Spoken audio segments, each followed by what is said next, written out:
সোমবার বিজেপি জেলা সভাপতি প্রমগ্ন ঘোষের উপর হামলার প্রতিবাদে আজ উত্তর কলকাতা জেলার সমস্ত বিজেপি কর্মীদের উপস্থিতিতে এমজি রোড সংলগ্ন রাস্তায় বিক্ষোভ দেখালো বিজেপি কর্মীরা।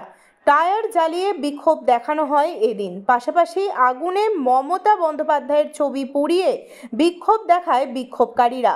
তীব্র ক্ষোভ প্রকাশ করে মুখ্যমন্ত্রীর বিরুদ্ধে। রাজ্যে করাপশন হচ্ছে, সাধারণ মানুষের টাকা হজম করে নিয়েছে মুখ্যমন্ত্রী মমতা ব্যানার্জি। একমাত্র দায়ী হচ্ছেন মুখ্যমন্ত্রী মমতা ব্যানার্জি।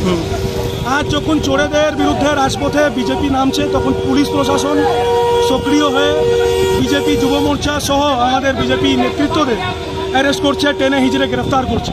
কিন্তু এই পুলিশ প্রশাসন চোরেদেরকে অ্যারেস্ট করতে পারছে না। এই পুলিশ প্রশাসন যারা রামনবমীর শোভাযাত্রায় যারা ঢিল ছোড়ে তাদেরকে অ্যারেস্ট করতে পারে না। তাদের বিরুদ্ধে আজকে আমরা বিজেপি উত্তর কলকাতার সমস্ত কর্মীবৃন্দদের পক্ষ থেকে আমরা রাজপথে নেমেছিলাম। আগামী দিনেও পুলিশ প্রশাসন যদি চোরেদের না গ্রেফতার করে আর যখন বিজেপি রাজপথে নামছে তাদেরকে যদি এইভাবে টেনে হিজড়ে অ্যারেস্ট করে বা আক্রান্ত করে, আমরা এইভাবে রাজপথে নেমে আন্দোলন করব।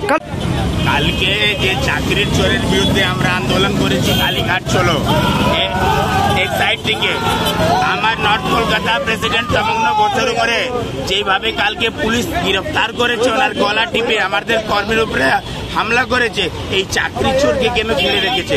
যে চাকরি চোর কি করে কালীঘাটে বসে আছে? 26,000 লোক বেরোজগার হয়ে আছে, চোরি চোরি করে ওরা চাকরি দিয়েছিল, ওদেরকে গ্রেফতার করছে না কেন? আমরা যখন বিরোধিতা করতে যাচ্ছি তখন আমাদেরকে গ্রেফতার করছে। এই আমাদের আন্দোলন আগামী দিনও এরকমই চলবে। বিক্ষোভের কারণ কি? গতকাল আমাদের কালীঘাট অভিযান ছিল।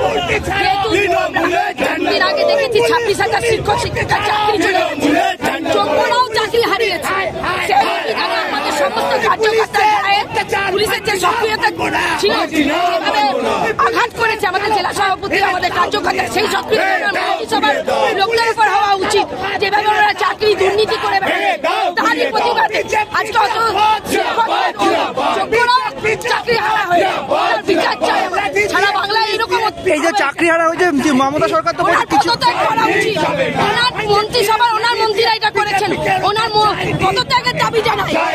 উত্তর কলকাতায় হচ্ছে বিরোধীরা দায়ী করছেন, বিরোধীরা চক্রান্ত, বিরোধী চক্রান্ত না। উনি আছেন এখন রাজ্যসভায়, উনি আছেন, ওনার মন্ত্রীরা ওই শিক্ষায় আছেন। উনি এই দায় এড়াতে পারেন না, ওনাকে পদত্যাগের দাবি জানায়।